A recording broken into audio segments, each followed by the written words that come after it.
नमस्कार, शाम के 7 बज चुके हैं। वक्त हो चला है सीधा सवाल का। आपके साथ मैं हूं चित्रा त्रिपाठी।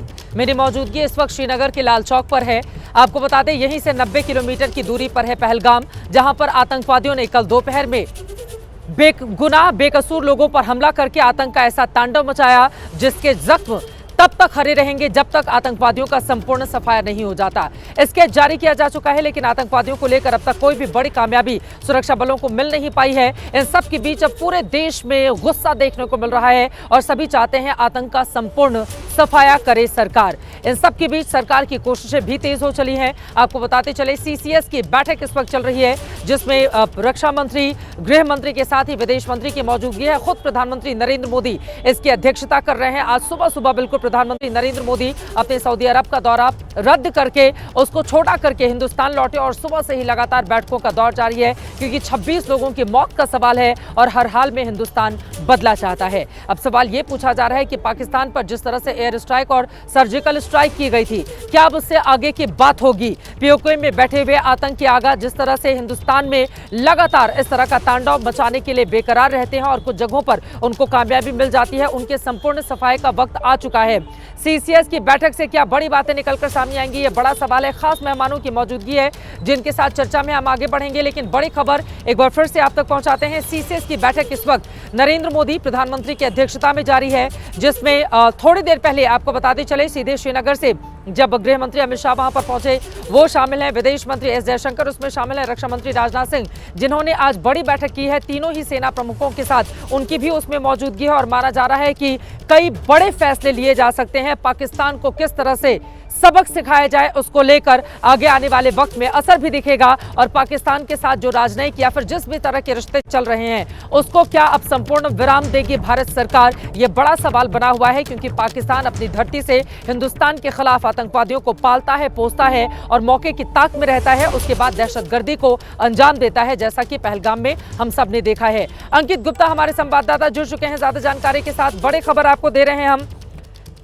मेघा प्रसाद इस वक्त मेरे साथ, हमारी पॉलिटिकल एडिटर जुड़ी हुई है। मेघा, सीसीएस की बैठक बीते 1 घंटे से लगातार जारी है, क्या रहा अब तक बातचीत का लब्बो-लुआब, क्या जानकारी निकलकर सामने आई है? चित्रा, 2-3 चीज बताना चाहूंगी और बहुत अहम है, क्योंकि ये सीसीएस की बैठक होने के पहले 2.5 घंटे राजनाथ सिंह जी के घर पर बैठक हुई है, जिसमें तीनों डिफेंस स्टाफ थे, सीडीएस थे, राजनाथ जी थे और डोवल जी थे। ये सारे लोग बैठे थे। और अब मैं आपको ये बताना चाहती हूँ, ये इंफॉर्मेशन बहुत भारत सरकार उस वक्त क्लियरली नहीं बताना चाह रही थी, लेकिन जो हमारे सूत्र हैं अब वो कंफर्म कर रहे हैं कि भाई 3-4 अलग अलग मल्टीपल ऑप्शंस प्रधानमंत्री जी के सामने अभी रखे जा रहे हैं। इवन एज वी स्पीक, हम अभी बात कर रहे हैं, ये मीटिंग चल रही है उनके घर पर 7LKM पर, जहां अमित शाह जी उनको ब्रीफ कर रहे हैं। आप वो तस्वीरें में देख सकते हैं कि अमित शाह जी प्रधानमंत्री जी को ब्रीफ कर रहे हैं और सीसीएस के बाकी मेंबर्स हैं उन सबको ब्रीफ कर रहे हैं। लेकिन जो यहां इंपॉर्टेंट खबर ये है कि जो स्ट्रैटेजीज डिसाइड की गई हैं राजनाथ सिंह जी के घर पर आज के 2.5 घंटे की लंबी मीटिंग में, वो 3-4 मल्टीपल स्ट्रैटेजीज प्रधानमंत्री जी के सामने अभी रखी गई हैं। वो क्या क्या स्ट्रैटेजीज हैं, भारत सरकार का यह कहना, हमारे सूत्रों का यह कहना है कि उसके बारे में आप ज्यादा ना बात करें तो बेहतर होगा, तो हम वो इंफॉर्मेशन अभी होल्ड कर रहे हैं। मगर ये सारी आप समझ सकती हैं बिना मेरे कहे हुए कि ये क्या स्ट्रैटेजीज हो सकती हैं। जिस तरीके की स्टेटमेंट्स आ रही हैं प्रधानमंत्री जी से, अमित शाह जी से और राजनाथ जी से भी आज खास करके, जो उन्होंने एक लंबी सी स्टेटमेंट दी है, भाषण में कहा है कि मुंह तोड़ जवाब दिया जाएगा, रोबस्ट रिस्पॉन्स होगा इंडिया से, अप्रोप्रिएट रिस्पॉन्स होगा इंडिया से। तो आप समझ सकते हैं कि किस दिशा में ये सारी बातचीत जा रही है। बहुत अभी नहीं है फ्रीडम बात करने की कि ये मल्टीपल ऑप्शंस क्या है, लेकिन इन ऑप्शंस पर अब डिसीजन लिया जाएगा, पहली बात। दूसरी बात कि मिनिस्ट्री ऑफ एक्सटर्नल अफेयर्स की तरफ भी नजरें हैं हमारी, क्योंकि अभी ये समझा जा रहा है कि जितनी डिप्लोमेटिक एंगेजमेंट्स हैं पाकिस्तान के साथ, शायद लगभग हर सारे डिप्लोमेटिक एंगेजमेंट्स को आज सस्पेंड कर दिया जाएगा। आज या कल में ये चीज हो जाएगी। क्या हाई कमीशन, पाकिस्तान का हाई कमीशन अब भी इंडिया में ऑपरेट करेगा या नहीं करेगा, उस पर भी डिसीजन लिया जा रहा है। मगर आप एक बात मैं चित्रा आपको आप इंडिकेट करना चाहती हूं कि याद करिए पुलवामा के बाद क्या हुआ था और याद करिए उरी के बाद क्या हुआ था। उसी तर्ज पे उससे बड़ा एक रिएक्शन भारत की तरफ से शायद आने वाले दिनों में देखा जा सकता है। मैं यहीं पर बात अपनी विराम करती हूं। और ये बहुत ज्यादा जरूरी भी हो जाता है क्योंकि जो लोग मारे गए हैं उनकी आत्मा को शांति तभी मिलेगी जब भारत चुन चुन कर बदला लेगा। जो लोग मारे गए हैं उनके परिजनों को ढांढस तभी सही रूप में मिलेगा जब पाकिस्तान को उसके किए की सजा मिलेगी। 26 लोगों की सिर्फ मौत का मामला नहीं है, यह हिंदुस्तान के खिलाफ छेड़ा गया एक युद्ध है और इस युद्ध के विरुद्ध जो भी कड़ी कार्रवाई हो वो भारत सरकार को करनी ही होगी। अंकित गुप्ता इस वक्त हमारे साथ जुड़ चुके हैं और ज्यादा जानकारी के साथ। अंकित, सीसीएस की बैठक में बीते 1 घंटे से लगातार चर्चा जारी है। मेघा ने जानकारी दी कि किस तरह से एचएम ने ब्रीफ किया प्रधानमंत्री नरेंद्र मोदी को, बाकी लोग भी डिटेल में जानकारी देते हुए। क्या आगे आने वाले वक्त में ये माना जा सकता है कि कुछ बड़ा होने जा रहा है? इसी वजह से दिन भर बड़ी बैठकों का दौर चला और शाम को ये सीसीएस की मीटिंग। अंकित, चित्रा, देखिए मेघा ने कुछ इशारा तो कर ही दिया है और क्योंकि जो है ये देश की सुरक्षा से जुड़ा हुआ ये मामला है, देश का से जुड़ा हुआ मामला है, लिहाजा हर चीज़ जो है अगर हमारे पास जानकारी है भी तो हम उसको जो है नहीं डिस्क्लोज करें और मेघा ने भी उसी बात का जिक्र किया। लेकिन चित्रा, इस सबके बीच में राजनाथ सिंह का वो बयान जो सीसीएस की बैठक में आए हैं उससे करीबन 1 घंटे पहले जो बयान दिया है वो क्या है, उसकी जो आखिरी एक लाइन है वो ये है कि आने वाले कुछ ही समय में जोरदार तरीके से नजर आएगा, वो कार्रवाई नजर आएगी। ये लाइन अपने आप में बहुत कुछ बयां करती है। जोरदार तरीके से आने वाले कुछ ही समय में, ये साफ इशारा कर रही है कि भारत सरकार इस मामले को लेकर के कितना गंभीर है। और जिस बात का भी जिक्र मेघा ने किया है उसी बात को मैं थोड़ा सा और आगे बढ़ाता हुआ कि देखिए वैसे तो सीसीएस की बैठक शुरू हुई है 6:03-4 के आसपास, लेकिन उससे जो है करीबन 15 मिनट पहले ही केंद्रीय गृह मंत्री अमित शाह पहुंच गए थे प्रधानमंत्री आवास। और जैसी हमको जानकारी मिली है कि केंद्रीय गृह मंत्री अमित शाह ने प्रधानमंत्री को सीसीएस की बैठक शुरू होने से पहले ही तमाम चीजों को लेकर के ब्रीफ किया है। उन्होंने बताया है कि जब वो वहां पर पहुंचे तो उनको क्या जानकारी मिली, उसके बाद में जब वो जो घटनास्थल पर पहुंचे तो उन्होंने क्या देखा और अब तक जो है क्या क्या डेवलपमेंट हुआ है। और उन्होंने ये भी बताया है कि ये इन आतंकियों को लेकर के अब तक भारत सरकार के पास में, एजेंसीज के पास में क्या जानकारी है और क्यों नहीं इनको पकड़ा जा पाया है। और जैसी जानकारी मिली है कि प्रधानमंत्री ने भी जो कई सारे सवाल पूछे थे जिनका जवाब केंद्रीय गृह मंत्री ने दिया है। लेकिन महत्वपूर्ण क्या है, महत्वपूर्ण यह है कि पिछले 1 घंटे से चल रही है सीसीएस की बैठक और जिस बात का जिक्र मेघा ने किया है कि इसमें जो 3-4 विकल्पों पर विचार चल रहा है, उन विकल्पों में कौन सा विकल्प आज अपनाया जाएगा, कौन सा विकल्प कल और कौन सा विकल्प जो है अगले 1 हफ्ते के दौरान, उन चीजों का खुलासा जो है सारी चीजों का नहीं किया जा सकता। हमको भी इंतजार ही करना होगा। लेकिन इसमें कोई दो राय नहीं है कि इससे पहले जब पुलवामा की घटना हुई थी हमने देखा था कि किस तरह से जवाब दिया गया था। इससे पहले जब उरी में जो घटना हुई थी किस तरह से जवाब दिया गया था। यकीन मानिए उससे कमतर नहीं, और बहुत उससे जरूरी है और कड़ा जवाब दिया जाएगा। और उठने वाली हर आंख बहुत जरूरी है कि उसको ऐसा सबक सिखाया जाए क्या ताकि दोबारा वो इस तरह की हिमाकत नहीं करना पाए। फिलहाल इस वक्त की बड़ी खबर अपने दर्शकों को बताते हैं। एक तरफ पहलगाम में हमले को लेकर लगातार सर्च ऑपरेशन जारी है। आतंकवादियों की केस तो जारी किए गए हैं लेकिन अभी तक उनकी धरपकड़ नहीं हो पाई है। इन सब के बीच कुलगाम से बड़ी खबर सामने आ रही है। कुलगाम में फायरिंग की आवाज सुनी गई है। सर्च ऑपरेशन चल रहा था, उसी समय फायरिंग की आवाज सुनी गई है। आसिफ इस वक्त हमारे संवाददाता आसिफ कुरैशी जुड़ चुके हैं ज्यादा जानकारी के साथ। आसिफ, कुलगाम में सर्च ऑपरेशन चल रहा था, फायरिंग हुई है, क्या खबर? चित्रा, देखिए सुरक्षा बलों का ये कहना है कि कम से कम 2 मिलिटेंट कुलगाम के अहरबल इलाके के टंगमर गांव में एक मकान में छुपे हुए हैं और यहां पे खुफिया जानकारी के आधार पर ही आज दोपहर में एक सर्च ऑपरेशन शुरू किया गया था। जो तलाशी अभियान जब चल रहा था तो एक घर में छुपे हुए मिलिटेंट्स की तरफ से सुरक्षा बलों पर फायरिंग की गई और कॉर्डन तोड़ने की कोशिश हुई, जिसके जवाब में सुरक्षा बलों की तरफ से भी गोलीबारी हुई और ये सर्च ऑपरेशन एक मुठभेड़ में बदल गया। अभी भी यहाँ पे रुक रुक के गोलीबारी हो रही है और सुरक्षा बलों का यही कहना है कि 1 से 2 मिलिटेंट इस घर में हो सकते हैं जिसको घेरे में ले लिया गया है। अतिरिक्त सुरक्षा बलों की कुमक बुलाई गई है ताकि जल्द से जल्द इस ऑपरेशन को अंधेरा होने से पहले समाप्त किया जा सके। लेकिन जो कि दोनों ओर से गोलीबारी चल रही है तो ऑपरेशन के लंबा खींचने के भी आसार यहाँ पे दिख रहे हैं। लेकिन बता दूं कि सूत्रों के अनुसार सीआरएफ से जुड़े 2 मिलिटेंट इस एनकाउंटर में सुरक्षा बलों के कॉर्डन में फंसे हुए हैं, उनके खिलाफ सुरक्षा बलों का ऑपरेशन चल रहा है। चित्रा, एक और छोटा सा जवाब आसिफ आपसे मैं चाहूंगी, वो कौन सी बड़ी चुनौती है? आतंकवादियों ने हमला किया, उसके बाद वो फरार हो गए, धर्म के आधार पर गोलीबारी की, 26 नागरिकों की जान ले ली, लेकिन अभी तक उनकी धरपकड़ में सुरक्षा बलों को कामयाबी नहीं मिल पाई है। वो कौन कौन सी चुनौतियां हैं जिसके कारण अभी तक हाथ खाली हैं सुरक्षा बलों के?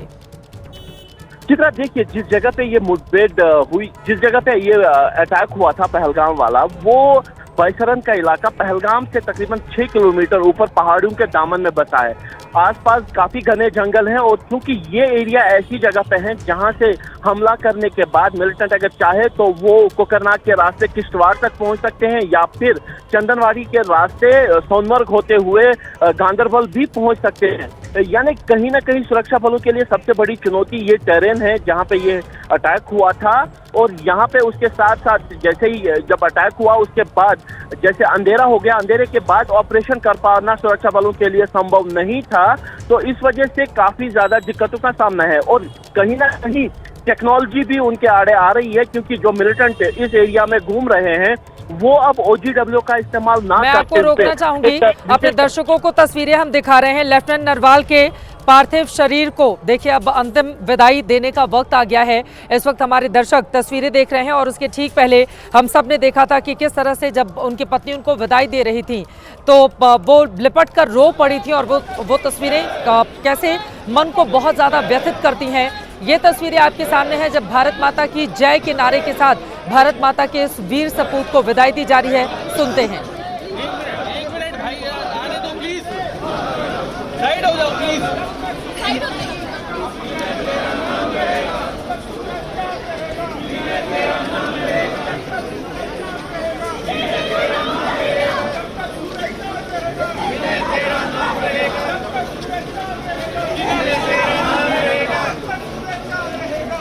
तेरा नाम रहेगा।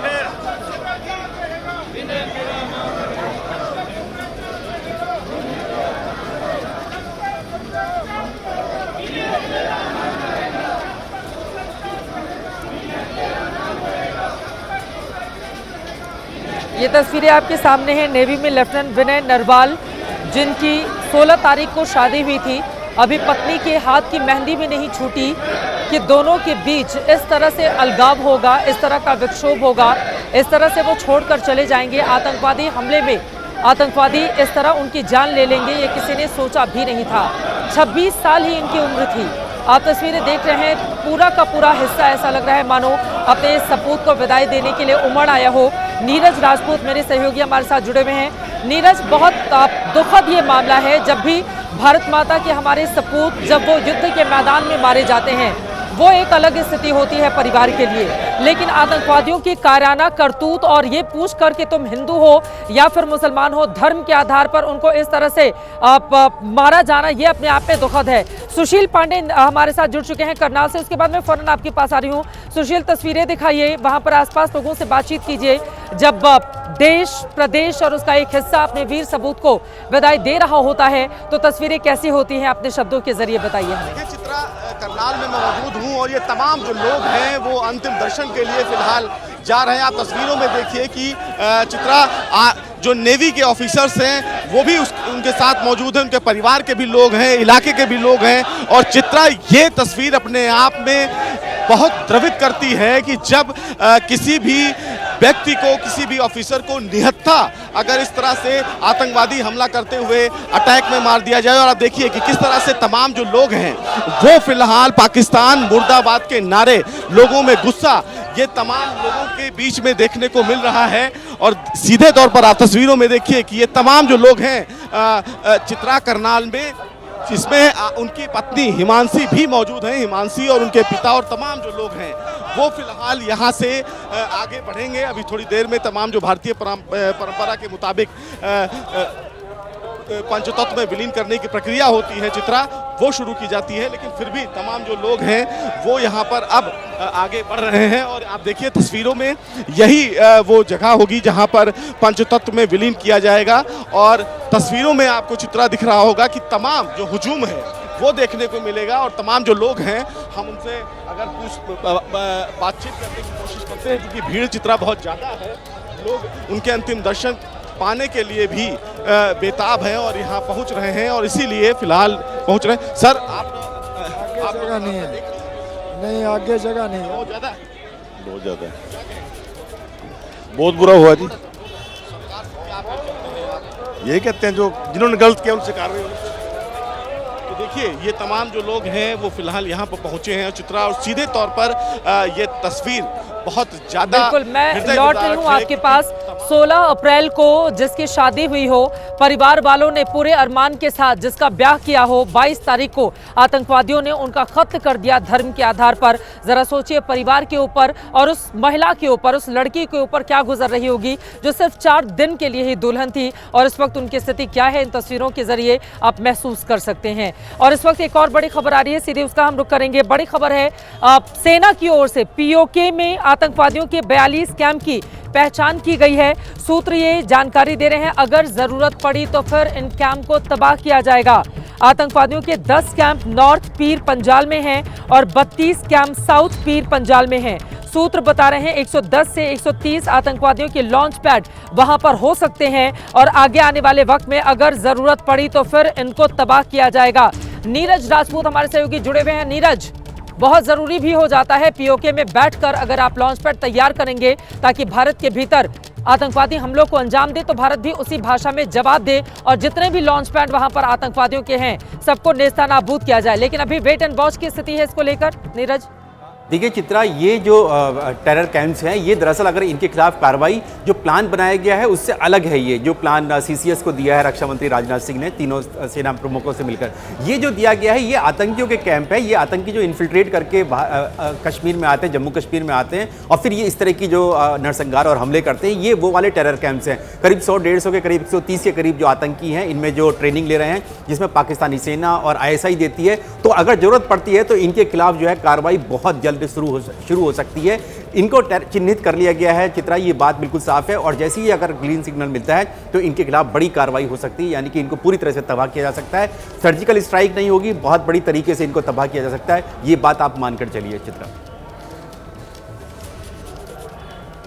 ठीक है नीरज, मेघा हमारे साथ लगातार बने हुए हैं, अंकित गुप्ता भी जुड़े हुए हैं, आसिफ कुरैशी भी मौजूद हैं। अब अपने खास मेहमानों का रुख करते हुए सीधा सवाल में चर्चा में हम आगे बढ़ेंगे। प्रेम शुक्ला जी, राष्ट्रीय प्रवक्ता भारतीय जनता पार्टी के हमारे साथ मौजूद हैं। अनुराग भदौरे जी, प्रवक्ता समाजवादी पार्टी के हमारे साथ जुड़ चुके हैं। Retired lieutenant general Sanjay Kulkarni ji, आप रक्षा विशेषज्ञ हैं, हमारे साथ मौजूद हैं। और retired major general Ashwini Sibach ji, आप भी डिफेंस एक्सपर्ट हैं, हमारे साथ जुड़े हुए हैं। सभी का बहुत बहुत स्वागत है। सबसे पहले प्रेम शुक्ला जी, आपसे ही शुरुआत करते हुए कैसे सबक सिखाएंगे पाकिस्तान को? पूरा देश आपसे यही सवाल कर रहा है। चित्रा जी, सबसे पहले मैं जिन लोगों ने माँ भारती पर अपना बलिदान किया उन सारे बलिदानियों को जो है मैं कोटशः नमन करता हूँ। निश्चित तौर पर आपने देखा होगा उरी में किस तरह से जब कायराना हमला हुआ तो भारत के वीर जवानों ने किस तरह से सर्जिकल स्ट्राइक की थी, देश और पूरी दुनिया भलीभांति जानता है। जब पुलवामा में इसी तरह कायराना हमला हुआ तो किस तरह से बालाकोट में एयर स्ट्राइक हुई थी और किस तरह से आतंकवादियों की मांद में घुसकर उनको सबक सिखाया गया था, पूरे देश ने देखा है।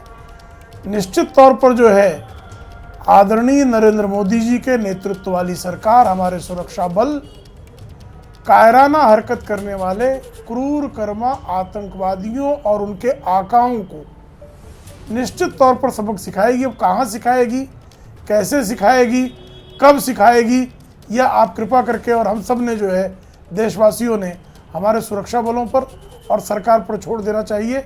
इतना निश्चित है चित्रा जी कि किसी को बख्शा नहीं जाएगा, उनके आकाओं को भी नहीं बख्शा जाएगा और आतंकवाद का सर्वनाश करके ही संप्रभु भारत चैन लेगा। ठीक है अनुराग भदौरे जी, आप जवाब दीजिए। भारत सरकार जो भी फैसला लेगी आतंकवाद को नेस्तनाबूद करने के लिए, जिन लोगों ने ये कायराना करतूत की है, क्या विपक्ष दल साथ खड़े होंगे या यहां पर भी राजनीति होगी?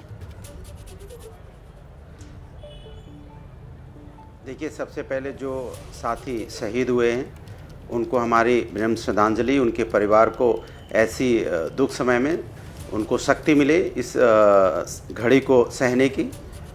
सवाल बहुत बड़ा है ये कि जिस तरह से पहली बार कश्मीर में ये देखा गया कि इन जनरल कभी भी टूरिस्ट के ऊपर अटैक नहीं हुआ। जनरली अटैक वो करते थे, वहाँ लोकलों के ऊपर होता था या आर्मी के साथ उनका होता था, लेकिन पहली बार इन लोगों ने टूरिस्ट पे अटैक किया है। तो ये भी तो एक चिंता का विषय है कि हमारे अपने लोग चले गए तो जिम्मेदारी तो सरकार को ही लेनी होगी। भाई वहाँ पे अगर सारी व्यवस्थाएं ठीक होती, वहाँ पे जिस तरह का जो सभी जानते हैं कश्मीर बहुत सेंसिटिव जगह है, टूरिस्ट वहाँ पे जाते हैं, तो अगर थोड़ा सा वहाँ पे अगर प्रशासन या वहाँ की पुलिस या वहाँ पे जो हमारी सेना है वो थोड़ी सी अगर उनकी व्यवस्था में भी होती तो कुछ हद तक राहत होती। ये इनकी हिम्मत कैसे पड़ जा रही है, ये आ कैसे जा रहे हैं, बॉर्डर कैसे क्रॉस कर रहे हैं, माने कौन सह दे रहा है, कैसे सह उनको मिल रही है कि बॉर्डर क्रॉस करके आके और आतंकी घटना कर देते हैं ये, और आतंकी घटना करने के बाद ये चले कैसे जा रहे हैं। 20 मिनट 25 मिनट तक जैसा कह रहे हैं कि उन्होंने बंदूकें की आवाज़ माने बंदूक फायरिंग हुई है, बच कैसे जाएं ये लोग, ये बॉर्डर क्रॉस कैसे कर रहे हैं, पाकिस्तानी आ कैसे रहे हैं। हमें इस पे भी सोचने की ज़रूरत होगी, इस पे भी सरकार को पैनी नज़र रखनी पड़ेगी कि कोई बॉर्डर क्रॉस करके हमारे देश में ना आ पाए। अगर ऐसे बीच बीच में अगर बॉर्डर क्रॉस करके इस तरह से आके और फायरिंग करके हमारे ऊपर इस तरह से निकल जाएं तो ये भी तो हमारे लिए चिंता का विषय है। भाई हमें इस समय कोई राजनीति की बात नहीं हो रही है ना, मैं राजनीति करना चाहता हूँ, लेकिन हमारे अपने गए तो दर्द तो होगा ही, उस पर चिंतन तो करना ही पड़ेगा कि किसकी नाकामी की वजह से, किस फेलियर की वजह से। भाई एक इंटेलिजेंस डिपार्टमेंट भी होता है ना, तो इंटेलिजेंस डिपार्टमेंट भी तो काम करना चाहिए कि नहीं करना चाहिए। भाई इतनी बड़ा सेंसिटिव जगह इंटेलिजेंस डिपार्टमेंट नहीं काम कर पाया कि इतने लोडेड बंदूक लोडेड और इतने वेपन लेके वो अंदर घुस गए और घुस के और इतनी बड़ी घटना करके चले भी गए। और जैसा आप बता रहे हैं कि मैंने उन्होंने पास आके मैंने पूरा जिस तरह से मैंने देखा सुना है, मैंने हमने पढ़ा है कि उन्होंने पास आके सर पे गोलियां मारी हैं। इसके मतलब उनके पास पर्याप्त समय था इतनी घटना को अंजाम देने में, ये समय उनको कैसे मिल गया। तो कहीं ना कहीं हमारा इंटेलिजेंस डिपार्टमेंट तो फेलियर हुआ है ना। पॉलिटिकल रिएक्शन लेने की बजाय मुझे लगता है कि मैं लेफ्टिनेंट जनरल संजय कुलकर्णी जी आपसे इसका जवाब लूं। अनुराग भदौरिया ने जो सवाल पूछे हैं उसमें कुछ सवाल महत्वपूर्ण है। वो कह रहे हैं क्या सुरक्षा के इंतजामात नहीं थे, आखिर आतंकवादी आकर हमले को अंजाम देकर फरार कैसे हो जाते हैं, हमने कड़ी सुरक्षा व्यवस्था क्यों नहीं की थी, और क्या ये बड़ी चूक का भी मामला है जो आतंकवादियों ने इस तरह से ताबड़तोड़ गोलियां बरसाई और 26 लोगों की जान ले ली। चित्रा जी, बहुत ही दुख की बात है कि इस तरह की घटना हुई, इसमें कोई शक नहीं है। लेकिन ये कहना कि सिक्योरिटी कमज़ोर है या इंटेलिजेंस कमज़ोर है या ऐसे नहीं है। जो इलाका है उसको भी देखना पड़ेगा, इंटेलिजेंस आती है, इसमें भी कोई शक नहीं है। अब हम आज वार्तालाप में सब बैठे हुए हैं, क्या किसी को मालूम है मैं क्या बोलूँगा इसके बाद? किसी को नहीं मालूम है, सिर्फ मुझे ही मालूम है मैं क्या बोलूँगा। तो आप सब हम बैठे हैं, सबको मालूम है, हम सब इधर डिबेट कर रहे हैं, पर किसी को ये नहीं मालूम है कौन क्या बोलेगा। वैसे ये लोग हैं वहाँ पर क्या करेंगे उनके दिमाग में वो खुद लेकर के आए हैं कि उन्होंने क्या करना है। तो बहुत ज़रूरी है कि कौन है इनको पनाह दे रहा है, वो बहुत ज़रूरी है। ये कोई शक नहीं कि हमने पाकिस्तान जो सोर्स है, आतंक का जो सोर्स है, उसको बर्बाद करना है। जब हम आतंक के सोर्स को बर्बाद करेंगे, जैसे आप कह रही थी, उनके जो आका हैं, जो उनके सपोर्टर्स हैं, वो अपने आप न्यूट्रलाइज होंगे और अपने आप मारे जाएंगे। अगर हम आतंक के सोर्स को बर्बाद देखेंगे तो आतंक के सोर्स को बर्बाद करना है। अब यह वक्त है कि हमने बदला तो लेना है और तुरंत लेना है। पाकिस्तान को तो मालूम है बालाकोट में क्या किया, पाकिस्तान को मालूम है सर्जिकल स्ट्राइक के हम लोगों ने क्या किया। तो पाकिस्तान तो तैयार हो गया है कि भारत अब कुछ करेगा जिससे उसका नुकसान होने वाला है। पूरे विश्व में सबको मालूम है कि भारत जरूर हमला करेगा। लेकिन ये कहना कि हम लोगों को कैसे, अगर कोई गया है उधर, उन्होंने जंगलात देखे हैं, उन्होंने पूरा इलाका देखा है, हज़ारों किलोमीटर का इलाका है, चप्पे चप्पे पे तो आदमी नहीं रह सकता है, नंबर एक। नंबर दो, ये जो सिविलियंस है, वहाँ की जो लोग रहने वाले हैं वो वहीं पर है, उन्होंने भी कुछ नहीं किया। ये क्या आप समझते हैं? ये कहीं ना कहीं पर जो लोकल लोग हैं वो उनका साथ दे रहे हैं, क्योंकि उनका वो साथ दे रहे, इसलिए इस तरह की घटनाएं घट रही हैं, नहीं तो घट ही नहीं सकती हैं। जब who will fish in trouble waters, Pakistan is fishing in trouble waters, because यहाँ पे कहीं ना कहीं कोई ना कोई, चाहे हमारे पॉलिटिशियंस हैं वहाँ के जो दुगली बात करते हैं, इधर का उधर उधर का इधर, सीधी बात नहीं करते हैं, या फिर उनको कहीं ना कहीं उनको सपोर्ट मिल रहा है। नहीं तो ऐसे हो नहीं सकता है, क्योंकि हर एक चप्पे चप्पे पे आदमी नहीं हो सकता है। इंटेलिजेंस आती है, इंटेलिजेंस आई भी है कि कुछ ऐसी घटनाएं घटेंगी, पर कहाँ घटेंगी उसका नहीं पता चलता है। और जिस तरीके से ये बड़ी बात आप कह रहे हैं, 1,500 लोगों को हिरासत में भी लिया गया है और उनसे पूछताछ की जा रही है। मेजर जनरल अश्विनी सिवाच जी से मैं एक टिप्पणी ले लेती हूँ, फिर मैं और भी सवालों के साथ आपके पास लौटूंगी। जनरल सिवाच, मेरा सीधा सा सवाल, जो उन्होंने कहा कि लोकल लेवल पर सपोर्ट के बिना इतना बड़ा आतंकवादी हमला नहीं हो सकता, अब मेरा ये सवाल है, लोकल लोग सपोर्ट क्यों करेंगे? क्योंकि अगर 2020 में 30 लाख लोग यहां पर आते हैं पर्यटक के तौर पर, 2024 होते होते वो 2 करोड़ 35 लाख हो जाते हैं। 2025 में ये आंकड़ा और ज्यादा बढ़ने वाला था। इससे स्थानीय स्तर पर लोगों को रोजगार मिलता है, पैसे आते हैं। जितने पर्यटक आएंगे उतना ही समृद्ध होगा, उतने ही पैसे आएंगे जम्मू कश्मीर में। तो लोकल लेवल पर सपोर्ट क्यों मिलेगा, ये बड़ा सवाल है जिसका जवाब देश आपसे जानना चाहता है। हाँ बिल्कुल, देखो चित्रा, ये तो सच्चाई है कि अभी तक कभी भी इतना बड़ा हमला टूरिस्ट पे नहीं हुआ था। उसकी वजह यही थी जो आप बताने की कोशिश कर रहे हैं। टूरिस्ट पे हिट करना, इसका मतलब आप जो लोग वहाँ पर काम करते हैं उनके पेट पे लात मारना, क्योंकि पूरी इकॉनमी जो डिपेंडेंट है वो टूरिज्म पे है कश्मीर की। वहाँ पर करीब 30 लाख से अभी 2.5 करोड़ के करीब पहुंच गया टूरिज्म। इतना ज़्यादा वहाँ पर टूरिज्म आ रहा है, वहाँ पर अब इसी प्रकार से पैसा आ रहा है, एम्प्लॉयमेंट मिल रही है और लोग खुशहाली की तरफ जा रहे थे। तो फिर ये ऐसा जो टेररिस्ट हैं उन्होंने ये क्यों किया? देखो, पहले तो हमें ये सोचना चाहिए इन टेररिस्टों ने जो समय ये जो कर रहे हैं, ये कर आ रहे हैं पाकिस्तान की आर्मी और ISI, उसके कहने पे ये कार्रवाई होती है। इसके अंदर जितने ये 5 और 6 टेररिस्ट थे, इनमें से सुनने में आया 5 टेररिस्ट जो हैं पाकिस्तानी हैं, 1 टेररिस्ट हो सकता है लोकल हो।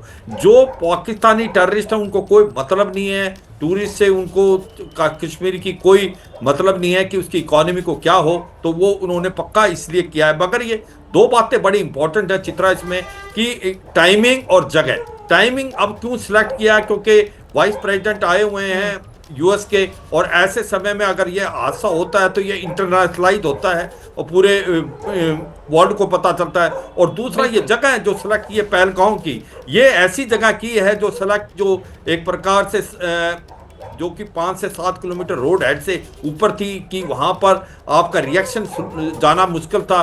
दूसरा, पहलगांव में ही अमरनाथ यात्रा स्टार्ट होनी है 3 जुलाई को, और वहाँ से 70% जो अमरनाथ यात्रा जो है यहीं से जाती है, 30% नॉर्थ कश्मीर से जाती है बालाटाल से। तो ये सच्चाई है, इन्होंने टाइम भी ये सिलेक्ट किया कि इंटरनाइज हो, और जगह भी वो सिलेक्ट की कि इसका इफेक्ट टूरिज्म पे इफेक्ट हो। अब इसको करा कोड़ रहा है, इसमें कोई शक नहीं कि इनका जो सोर्स है वो पाकिस्तान में है, वहीं से ये आतंकवादी आते हैं। हम क्या कर रहे हैं, आतंकवादी मारते हैं, कुछ फिर आ जाते हैं। मैंने लाइन ऑफ कंट्रोल पे ब्रिगेड कमांड की मत्स्य सेक्टर में कुपवाड़ा में, हाँ ये कहना है कि 0 इन्फिल्ट्रेशन होगी, ये नामुमकिन है, क्योंकि इतना ऐसा आसान नहीं है कि आप 0 इन्फिल्ट्रेशन करें। हाँ, कुछ इन्फिल्ट्रेशन होती है, हम उनको लाइन ऑफ कंट्रोल पे मारते, काउंटर टेररिज्म ग्रेड भी है। मगर सच्चाई यह है, ये काम चलता रहेगा जब तक आप उसके जो सोर्स है पाकिस्तान में उसको हिट नहीं करेंगे। आपको पता है वहाँ लॉन्च पैड है, वहाँ ट्रेनिंग एरिया है, वहाँ लश्कर तोबा जैसे मोहम्मद के ट्रेनिंग कैंप है, वहाँ पर कम से कम 700 से 800 आतंकवादी अभी भी बैठे हैं, और वो लैस हैं जो अमेरिकन हथियार छोड़ गए थे जो अफगानिस्तान में। तो ये सच्चाई है। अब वो समय आ गया कि अब हमें उनके ऊपर हिट करना पड़ेगा, पाकिस्तान की आर्मी को हिट करना पड़ेगा, पाकिस्तान की ISI को, जिससे कॉस्ट इफेक्ट करा जाए। पाकिस्तान को पता चलना चाहिए, पाकिस्तान के आर्मी चीफ की ओर से हाल में जो बयान दिया गया था, जो वो 2 नेशन थ्योरी के बारे में हिंदू और मुसलमानों के बीच खाई पैदा करने की कोशिश कर रहे थे, उकसाने की कार्रवाई कर रहे थे कि जाओ आतंकवादियों तुम वहां पर नरसंहार करो, हम तुम्हारे साथ हैं, उसी तरह का उनका ऑडियो सामने आया था। उसने पूरे देश को स्तब्ध करके रख दिया कि एक मुल्क का आर्मी चीफ इस तरह का बयान कैसे दे सकता है, और उस बयान के बाद ही इस तरह की स्थिति बनी है हिंदुस्तान के भीतर। अब आगे क्या होगा ये बड़ा सवाल बना हुआ है, लेकिन मैं आपसे आगे ये भी जानूंगी, चूंकि POK में कई ऐसे लॉन्च पैड हैं जिनको ध्वस्त करने की बात कही जा रही है, लेकिन अगर पहले से ही हम इस बात को बता देंगे तो वहां से लॉन्च पैड वो कहीं और शिफ्ट कर सकते हैं, वहां से आतंकवादी भाग सकते हैं। इसको लेकर भारत सरकार क्या अपना रुख अख्तियार करेगी, इस सवाल का जवाब आप दीजिएगा। लेकिन प्रेम शुक्ला जी, एक बार फिर से आपके पास आते हुए, विपक्षी दलों की ओर से सवाल उठाए जाते हैं कि ये तो सुरक्षा में चूक का सीधे सीधे मामला है और सरकार इसको हिंदू मुसलमान रंग देने में लगी हुई है। बार बार आरोप लगा रही है कि धर्म पूछकर मारा, हिंदू पूछकर मारा गया है। देखिए, सुरक्षा में चूक है या नहीं है, इस बारे में जनरल कुलकर्णी और जनरल सिवाच ने अपनी बात बहुत बेहतरीन ढंग से रखी है, और वो अनुभव संपन्न लोग हैं, उनकी बातों पर किसी को किसी प्रकार की आशंका नहीं होनी चाहिए। तो सुरक्षा में कोई बड़ी चूक नहीं है, यह जनरल कुलकर्णी और जनरल सिवाच की बातचीत से आ गया। दूसरी बात जो बार बार विपक्ष कहता है विपक्ष को कृपा करके ये बताइए कि वहां पर जो है हिंदू सरनेम पूछकर ही लोगों को मारा गया कि नहीं मारा, ये सत्य है कि नहीं है। अब आसिफ मुनीर क्या बयान देंगे, पाकिस्तान का सेना प्रमुख क्या बयान देगा, ये क्या भारतीय जनता पार्टी नियंत्रित करेगी? वो किस तरह से टू नेशन थ्योरी की बात करेंगे, उसके बाद किस तरह से जो है वो वहाँ जो आतंकवादी आए थे, आतंकवादियों ने किस तरह से लोगों का धर्म पूछा, पैंट उतार कर जो है शिनाख्त किया, ये क्या भारतीय जनता पार्टी ने उकसाया था उन आतंकवादियों को, या उनको आईएसआई ने उकसाया था, या उनको पाकिस्तान ने उकसाया था, या उनको कट्टरपंथी मुसलमानों ने उकसाया था? साफ तौर पर दिखाई देता है, चाहे मुर्शिदाबाद हो, चाहे जब जो है पहलगाम हो, हिंदुओं को ढूंढ ढूंढ कर उनकी शिनाख्त करके, उनसे कलमा पढ़ने की बात करके उनको जो है मारा जा रहा है। अब इसको जो है भारतीय जनता पार्टी कैसे कह दे कि नहीं साहब ये तो सेकुलर जो है बिहेवियर आतंकवादियों का था? ये भारतीय जनता पार्टी के चित्रा जी एक पत्रकार होने के नाते, निष्पक्ष पत्रकार होने के बावजूद आप कह सकती हैं क्या, सत्य को दबा सकती हैं क्या? ये जो वहां के परिजन जो कह रहे हैं, जिस पत्नी के सामने उसके पति को मारा गया है, अब उसकी पत्नी को क्या बयान देने का अधिकार भी जो है विपक्ष छीन लेना चाहता है। आज विपक्ष के एक जामाई हैं श्रीमान रॉबर्ट वड्रा, उन्होंने आज कितना गैर जिम्मेदाराना बयान दिया है। उन्होंने कहा पाकिस्तान का इसमें रोल ही नहीं है। उन्होंने कहा है आतंकवादियों ने पहलगाम में इसलिए हमला किया क्योंकि भारत में मुसलमान असुरक्षित महसूस कर रहा है। भाई कोई मतलब है इसका? आप आतंकवादियों को, जिहादियों की निर्मम कार्रवाइयों को कवच देना चाह रहे हैं आप, उनके समर्थन में खड़े हो रहे हैं आप। ये बड़ी बात आप कह रहे हैं, इसका जवाब मैं अनुराग भदौरे जी से ले लूंगी। हालांकि वो समाजवादी पार्टी के हैं लेकिन कांग्रेस को सपोर्ट करते हैं वो इंडिया गठबंधन में, इसलिए इस सवाल का जवाब मैं उनसे लूंगी। लेकिन एक बार फिर से फुल फ्रेम में जरा तस्वीरें दिखाइए, किस तरह से लेफ्टिनेंट नरवाल को अंतिम विदाई दी जा रही है। वो एम्बियंस सुनाते हैं जो सुनकर आपके रोंगटे खड़े हो जाएंगे। 26 साल के लेफ्टिनेंट नरवाल के पार्थिव शरीर को अब मुखाग्नि दी जाएगी। वहां पर भारत माता की जय, उनके नाम के जयकारी लग रहे हैं, सुनते हैं। भाई बैठ जाना भाई थोड़ा बैठ जाओ। ओ भाई साहब टोपी बैठ जाओ यार, भाई लाइट जा रहा है, अरे बैठ जाओ यार, एक तो आगे खड़े हो गए हो। अरे बाद में आए आप, बाद में आए।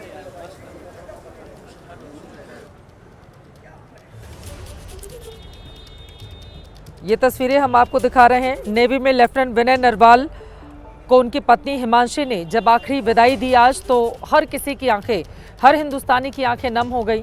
अब ज़रा सोचिए 16 तारीख को जिसका धूमधाम से ब्याह हुआ हो, शादी हुई हो, और 22 तारीख को आतंकवादियों ने जिन्हें गोलियों से छलनी कर दिया हो, उस पत्नी के ऊपर क्या गुजर रही होगी जिनकी बेहद कम उम्र है और उस कम उम्र में जो हनीमून पर यहाँ पहलगाम घूमने के लिए पहुंचे हुए थे, उसी समय आतंकवादियों ने धर्म पूछकर उनके ऊपर गोलियां दागी और उसके बाद उनकी जान चली गई। ये तस्वीरें हर हिंदुस्तानी को परेशान करने के लिए काफ़ी हैं, हर किसी के ज़हन में ये सवाल पैदा करने के लिए काफ़ी हैं कि पाकिस्तान को, उसके आकाओं को, आतंकवादियों को उनके अंजाम तक कब पहुंचाया जाएगा। एक बार सुनते हैं वहाँ से जो एम्बियंस आवाज़ आ रही है।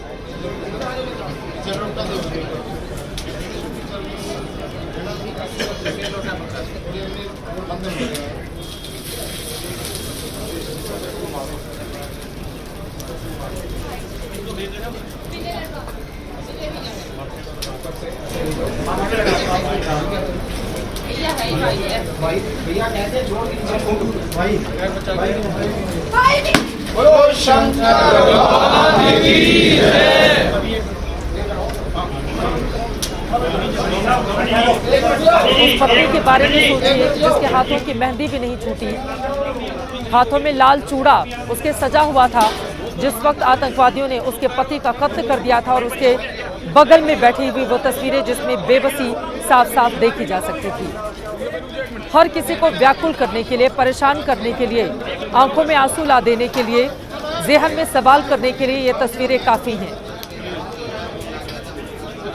धर्म देखकर आतंकवादियों ने इन्हें चुना और इनके ऊपर हमला किया।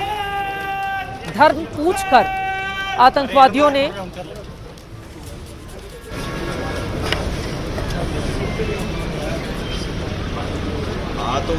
ठीक है ओके, यही तो मैं कह रहा था, अभी जरूरत पड़ेगी।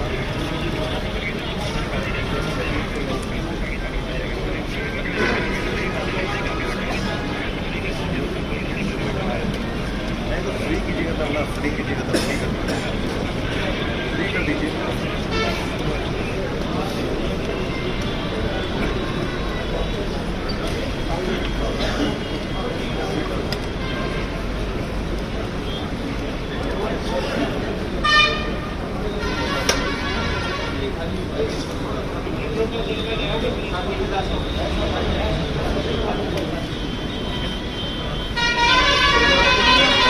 दिवंगत विनय नरवाल को मुखाग्नि दी गई। नेवी के जवान उनको आखिरी सलामी इस वक्त दे रहे हैं। तस्वीरें आपके सामने हैं। ये तस्वीरें व्याकुल कर देने वाली हैं और ये तस्वीरें परेशान भी करने वाली हैं। 10 दिनों के अंदर ही जिंदगी एक हंसते खेलते परिवार की कितनी बदल जाएगी, इन तस्वीरों के जरिए आप सोच सकते हैं, महसूस कर सकते हैं। वो माँ बाप जिन्होंने पूरे धूमधाम से अपने बेटे का ब्याह किया, एक नौजवान लड़का जिसने अपने सपनों को पूरा किया जब वो नेवी में लेफ्टिनेंट बनते हैं। वो जम्मू कश्मीर आते हैं घूमने के लिए, परिवार के साथ समय बिताने के लिए, हनीमून पर शादी के बाद। लेकिन उसके बाद आतंकवादियों की कायराना करतूत की वजह से एक हंसता खेलता परिवार इस रूप में सामने आएगा, इसकी किसी ने कल्पना भी नहीं की थी। इतनी कम उम्र में बिना किसी गलती के, बिना किसी वजह, निर्दोष एक लड़की जो विधवा बन जाती है, उस मां के ऊपर क्या गुजर रही होगी जिन्होंने अपने आंचल तले एक बेटे को बड़ा किया और इस समय उसकी चिता को अपनी आंखों के सामने वो देख रही होंगी। ये तस्वीरें हर हिंदुस्तानी को झकझोरने के लिए काफ़ी हैं। ये तस्वीरें बार बार वो सवाल पूछ रही हैं कि आखिर कौन लोग थे जिन्होंने बेगुनाहों की जान ली, इनसे क्या दुश्मनी हो सकती थी, इन्होंने तो कोई गलती भी नहीं की थी। हंसता खेलता परिवार इस तरह से आकर टूट जाएगा, भरोसा भी नहीं होता है। चारों तरफ एक अजीब सा सन्नाटा है। तस्वीरें आपके सामने हैं और उस सन्नाटे में वो दर्द छिपा हुआ है जिसको बयां कर पाना शब्दों से बहुत ज़्यादा मुश्किल है। लेफ्टिनेंट नरवाल को अंतिम विदाई दी जा रही है, उनको मुखाग्नि दी गई।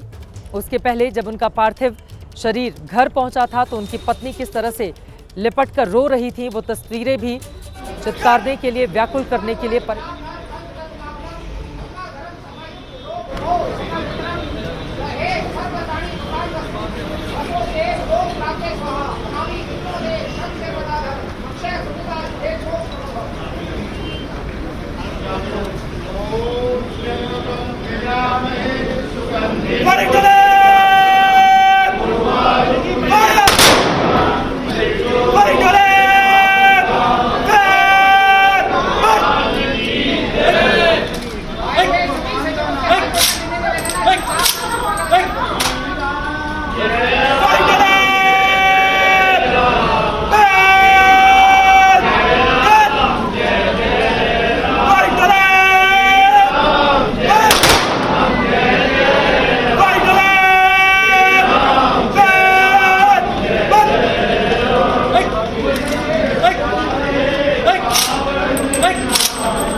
मुखाग्नि देने के बाद उनकी पत्नी किस तरह से बिलख बिलख कर रो रही हैं, ये तस्वीरें आपके सामने हैं।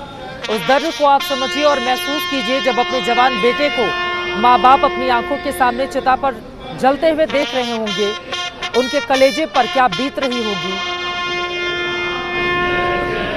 और उनके अंदर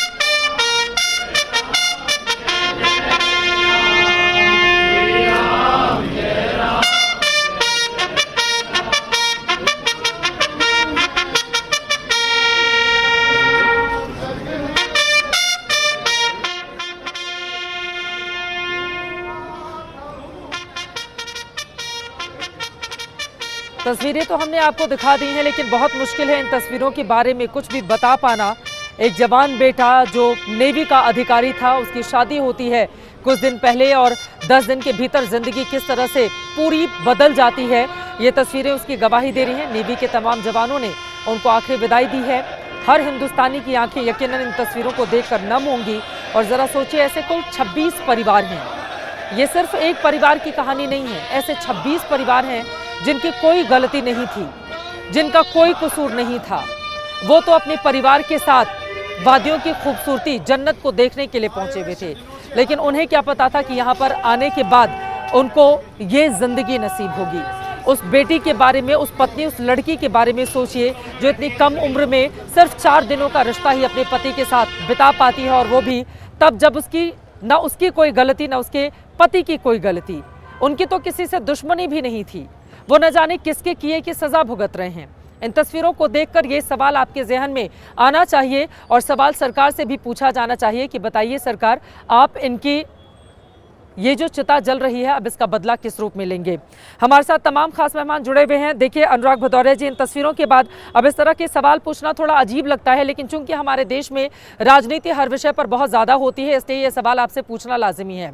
रॉबर्ट वाड्रा साहब को आगे आकर ये कहने की कोई ज़रूरत नहीं थी पाकिस्तान को क्लीन चिट देते हुए कि बीजेपी हिंदू मुसलमान करती है, इस वजह से इस तरह का हमला हुआ। बीजेपी 1980 में बनी थी। 1990 में कश्मीरी पंडितों का जब यहाँ से पलायन हुआ था, मस्जिदों से जब ऐलान किया जा रहा था कि पति चले जाएं, भाग जाएं और पत्नियां यहीं पर रहें, उस समय भारतीय जनता पार्टी नहीं थी। कुछ विषय इतने संवेदनशील होते हैं जिसके बारे में बोलते समय सोच विचार कर बोलना चाहिए, लेकिन हमारे देश की राजनीति है वो हर संवेदनशील विषय पर भी उतनी ही तेज रफ्तार से फर्राटा मारने की कवायद में लगी रहती है। हर विषय पर वोट चाहिए क्या? अनुराग भदौरिया जी, इन लोगों की क्या गलती थी? इनसे इनका धर्म पूछा गया और आप लोग तो इस बात को स्वीकार करने को भी तैयार नहीं हैं। सेक्युलर बनना बहुत अच्छी बात है, लेकिन आतंक का भी धर्म होता है। अगर नहीं होता तो इनका धर्म पूछ कर इनको गोलियों से भूना नहीं जाता, लेकिन इस बात को भी स्वीकार करने के लिए नहीं तैयार हैं आप लोग। अनुराग भदौरिया, देखिए सवाल तो सरकार से होगा ना कि हमारा एक सपूत चला गया, एक सपूत जो अभी 26 साल का था, क्या सरकार की कोई जिम्मेदारी नहीं हिफाजत करने की? सरकार तो भारतीय जनता पार्टी के सवाल तो सरकार से ही पूछा जाएगा ना, सरकार विपक्ष से क्यों पूछा जाएगा? अगर कोई वहां पे जो आतंकवादी आए धर्म के नाम पे गोली मार रहे हैं, आखिर वो आ कैसे गए, कहां से आ गए? वो सवाल तो इस पे होना चाहिए कि वो अंदर कैसे आ गए। भाई यही तो जिम्मेदारी सरकार की होती है। सरकार यही बोल के तो सत्ता में आती है ना कि हम आएंगे तो सबको सुरक्षा मिलेगी। भाई यही तो कहा गया था, अब 317 हट गया तो अब वहां पे कोई किसी तरह का आतंकवाद नहीं होगा। बिल्कुल सबने कहा बिल्कुल अच्छी बात कि आपने नोटबंदी की, आतंकवाद नहीं होगा, बिल्कुल अच्छी बात, सबने माना। उसके बाद ये आतंकवादी कहां से आ रहे हैं? सवाल तो ये होगा ना, हमारे अपने लोग इसी तरह से मारे जाते रहेंगे। मैं तो कहता हूं जिन्होंने ये घटना की है उनको सरेआम सजा, कड़ी से कड़ी सजा देनी चाहिए, और ऐसी सजा तो निजात जो यहाँ पे लगे, जिसको बोलते हैं ना कि ऐसी सजा होनी चाहिए जो यहाँ पे लोगों को रूह कांप जाए। पाकिस्तान के जहां पे आतंकवादी संगठन, जहां पे उनके लोग रहते हैं, जहां पे उनके कैंप हैं, ये सरकार के पास तो ये इंटेलिजेंस डिपार्टमेंट होना चाहिए ना। कहां है? रूह कपाने वाली उनको पर सजा कार्रवाई तो क्यों नहीं नहीं दी जा होनी सकती ना चाहिए? हिंदुस्तान के अंदर। यहाँ पर तो आतंकवादियों के जनाजे पर हमने हजारों की भीड़ देखी है। सुनिए मेरी बात, हमने देखा है आतंकवादियों के जनाजे पर भारी भीड़ जाते हुए, हमने देखा है उसको हीरो बनाते हुए। यहाँ पर तो बड़ी मुश्किल है ना अनुराग भदौरिया जी। समाज का एक जो भी नहीं देखा हो आपने भी देखा है, गलत बात नहीं, कुछ भी देखा हो आपने, लेकिन जिस तरह की जो मामला बहुत संवेदनशील, मैं कह रहा हूँ जिस तरह की घटना हुई उन्हें कड़ी से कड़ी सजा मिलनी चाहिए। मैंने नहीं, कड़ी से कड़ी सजा मिलनी चाहिए। नहीं, मैं इस तरह से कोई हमारे देश के हमारे अपनों को मार दे और हम इस सजा की मांग नहीं करेंगे, उस पे हम पीछे की बात करके उस पे उसको शांति नहीं। ऐसे लोग जो हमारे अंदर घुसते हैं, कैसे आते हैं, कहां से आते हैं, कौन लोकल लोग हैं, कौन नेता है, कौन इनसे मिला है, कौन इनके सह दे रहा है, पूरी इनकी इंक्वायरी होनी चाहिए और कार्रवाई ठोक के होनी चाहिए। ऐसे कैसे चलेगा? हर बात पे हम विपक्ष पे डाल के निकल जाएंगे, हर बात पे हम पीछे घटना डाल के निकल जाएंगे। कब तक निकलेंगे ऐसे? कब तक हमारे लोग मरते रहेंगे? कब तक हमारे अपने लोग शहीद होते रहेंगे? ये विपक्ष का नाम लेके हम बच के निकल सकते हैं क्या? देश को एक से मानना तो पड़ेगा ना कि टारगेट किलिंग है या नहीं। आप इस बात को स्वीकार कर रहे हैं ना कि हिंदुओं की टारगेट किलिंग है? देश, मैं कह रहा हूं टारगेट हिंदू हो, मुस्लिम हो, सिख हो, ईसाई हो, हमारे अपने लोग मर रहे हैं ना, अपने लोग मरेंगे। इसके मतलब अगर वो जो आतंकी आ कैसे जा रहे हैं मारने के लिए? सवाल तो ये होगा ना सरकार से कि ये कहां से आ रहे हैं जो हमें मार रहे हैं? सर देखिए, ये वाला ज्ञान नहीं है अनुराग भदौरिया जी। एक लाइन की बात है, अगर ये पूछा जाता है कि आप कलमा पढ़ो, ये पूछा जाता है कि आप जैसा कि लगातार कि आप उनको चेक किया गया, उनके बॉडी पार्ट्स चेक किए गए, उनसे पूछा गया और ये बयान उन महिलाओं के हैं जिन्होंने अपने पति को खोया है। ये बयान ना चित्रा त्रिपाठी के हैं, ना प्रेम शुक्ला के हैं, ना किसी और के हैं। और यहाँ पर हिंदू मुस्लिम से किसने खोया तो हमारे देश का सपूत है, ये बिल्कुल सही बात है।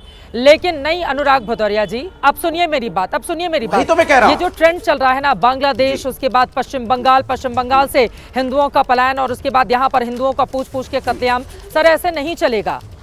अगर धर्म देखकर मारा जा रहा है तो पलटकर पूछा जाना चाहिए कि कौन से धर्म के वो लोग हैं जो आतंकवादी के रूप में आते हैं, कत्लेआम करते हैं और उसके बाद फरार हो जाते हैं। अनुराग भदौरिया जी, क्या हिंदुओं की टारगेट किलिंग की गई है? सीधा सवाल है। क्या हिंदुओं की टारगेट किलिंग की गई है? मेरा सीधा सा जवाब है, मेरा सीधा, सुन तो लीजिए, मेरा सीधा सा सवाल है जो आप पूछने से डर रही हैं। सवाल ये है कि चाहे हिंदू हो, चाहे मुस्लिम हो, सिख हो, ईसाई हो, हम हिंदू हैं। अगर मारा जा रहा है तो ये आतंकी आ कैसे रहे हैं? सवाल सरकार से होगा, कैसे आतंकी हमारे देश में घुस जा रहे हैं? कहां है आपका इंटेलिजेंस डिपार्टमेंट? कहां आपके सिस्टम जिसको आपने देश को सपना दिखाया था? बोलिए प्रेम शुक्ला हमारे देश के अंदर आपको कोई आतंकवादी नहीं आएगा, उसको सबक सिखाया जाएगा, उसको सबक सिखाना चाहिए। वो कह रहे हैं सुरक्षा में पूरी तरह से फेल रही है सरकार, हम इस पे खोजते रहेंगे। वो हिंदू मुस्लिम कर रही है, वो कह रहे हैं हिंदू मुस्लिम सिख ईसाई मारा जाए होगा तो भारतीय ही। बोलिए प्रेम शुक्ला जी, उसके बाद मैं अपने डिफेंस एक्सपर्ट के पास जल्दी से उसने हिंदू को मारा है तो हमें मारा है ना। आपकी जानकारी के लिए क्यों मारेंगे हमें? बांग्लादेश में हिंदू मारे गए, क्या किया सरकार ने? अब सुन लीजिए भाई। नहीं, ये गलत बात है, बात को दूसरी तरफ मत बोलिए। जिम्मेदारी सरकार की, इतनी घटिया राजनीति जो है आप जो है इस पर भी कर रहे हैं। अभी खून जो है, अभी नरवाल की चिता जो है वो ठंडी भी नहीं हुई है और आप घटिया राजनीति कर रहे हैं। ये समाजवादी पार्टी के लोग मैं नहीं कर रहा हूं, मुझे दर्द है, मेरा अपना आदमी मारा गया है, मेरे अपने लोगों की मौत हुई है, मुझे दर्द हो रहा है, इसलिए मुझे गुस्सा आ रही है। क्यों चिचिया रहे हैं आप? क्या दर्द आपको हम जानते हैं ना। सुन लीजिए, अभी सुन लीजिए। नहीं, आप गलत बोल रहे हैं, नहीं आप गलत बयानी कर रहे हैं। हम राजनीति नहीं कर रहे हैं, हम न्याय की मांग कर रहे हैं। मैं सच हमारे अपने लोग मारे जाते हैं, जवाब ले लेते हैं। फिर मुझे लेफ्टिनेंट जनरल संजय कुलकर्णी जी और lieutenant general major general Ashwini Srivastava ji के पास जाना है, प्लीज एक एक करके। प्रेम शुक्ला जी जल्दी से उनकी बातों पर जवाब दे दीजिए, बाकी मेहमानों के पास भी जाना है मुझे। देखिए,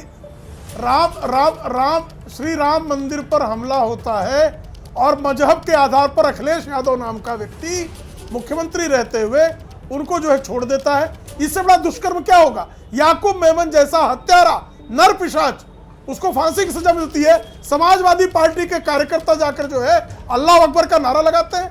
आप बातें कर रहे हैं। एक अजमल कसाब जो है नर पिशाच, कौन नहीं जानता उसको? उस अजमल कसाब के लिए दया याचिका आप दायर करते हैं समाजवादी पार्टी के नेता, और उसके बाद आप कहते हैं कौन कर रहा है? इंटेलिजेंस ब्यूरो का फेलियर है कि नहीं, इसके बारे में श्रीवास्तव जी ने और कुलकर्णी जी ने बाकायदा जवाब दे दिया। उसके बाद भी आप रॉबर्ट वाड्रा पर बोलने की आपकी हिम्मत नहीं पड़ रही है। रॉबर्ट वाड्रा ने किस तरह का जो है कुकर्मी बयान दिया है, उस पर एक शब्द बोलने की आपकी हिम्मत नहीं होती है। ये निकृष्ट राजनीति नहीं तो क्या है ये?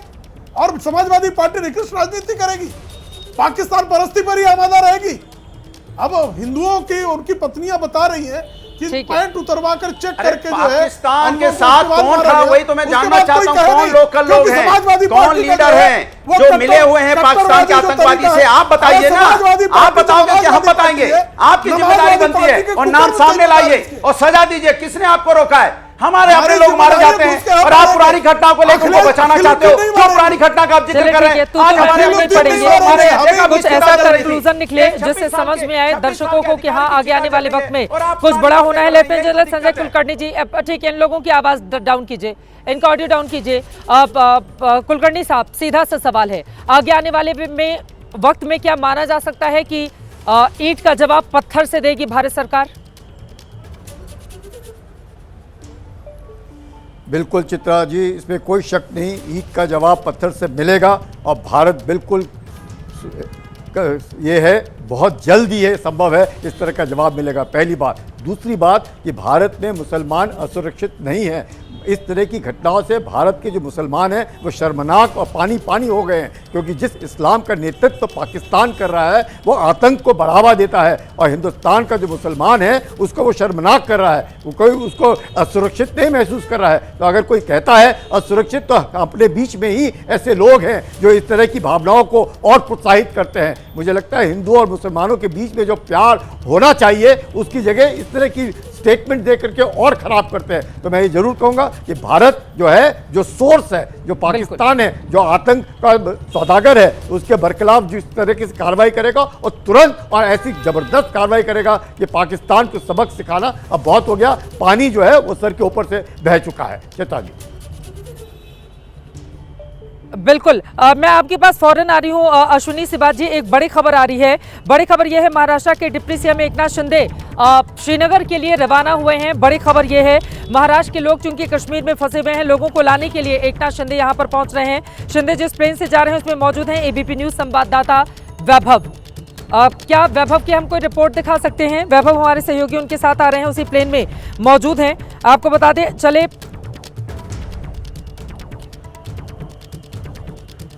महाराष्ट्र के डिप्टी सीएम एकनाथ शिंदे कश्मीर के लिए रवाना हो रहे हैं। कश्मीर में कई सारे महाराष्ट्र के पर्यटक हैं, वो अटके हुए हैं, उनकी मदद के लिए खुद महाराष्ट्र के डिप्टी सीएम वहां पे पहुंच रहे हैं। देखिए, देश में ऐसे एक में मंत्री होंगे जो खुद फील्ड पर उतरकर काम कर रहे हैं। महाराष्ट्र में ऐसी कई सारी घटना हुई है, तब तक एकनाथ शिंदे फील्ड पे उतरे हुए हैं। फिर सांगली की घटना हो, सांगली की बाढ़ हो, चिपळूण का बाढ़ हो, कोल्हापुर में आई हुई आपत्ति हो, या फिर केरल में आई हुई बाढ़ की आपत्ति हो, कोई भी आपत्ति के सामने एकनाथ शिंदे बिना डरे हुए जाते हैं, सामना करते हैं, लोगों से बातचीत करते हैं और लोगों को सहारा देने की कोशिश करते हैं। उसी तरह की कोशिश फिर एक बार एकनाथ शिंदे जी फिर एक बार कश्मीर में जाके महाराष्ट्र की जनता जो अटके हुए है, घबराई हुई है आतंकी हमले के बाद, उनको दिलासा देने की कोशिश खुद डिप्टी सीएम वहां पे जाके करने वाले हैं। देखना ये होगा कि यात्रियों को वापस कैसे लाता है एकनाथ शिंदे जी, वहां पे जाके क्या बातचीत करते हैं, लोगों को कितना सहारा मिलता है। राजनीति का माहौल गर्मा गया है, विपक्ष लगातार आरोप कर रहा है, तो ऐसे में क्या वहां पे जाने के बाद महाराष्ट्र की जनता को कितनी राहत मिलेगी, ये भी देखना होगा। वैभव परब, एबीपी न्यूज, मुंबई। और ये राज्य सरकारों की जिम्मेदारी भी है कि अगर राज्य का कोई व्यक्ति कहीं पर अपने आप को बेबस महसूस कर रहा है, आतंकवादी हमले में उसने अपने परिजनों को खो दिया है, तो राज्य का जो भी मुखिया है वो उनको ढांढस बंधाने आए और उनको अपने साथ लेकर जाए। एकनाथ शिंदे जैसे ही पहुंचेंगे वो खबर आप तक पहुंचाएंगे। अश्विनी शिवाजी, माफी के साथ आपके पास मैं नहीं आ पाई हूं, लगातार इस मुद्दे पर हम चर्चा करेंगे, आपसे और ज्यादा विश्लेषण मैं आगे लूंगी और इसके पीछे की कहानी भी हम समझेंगे।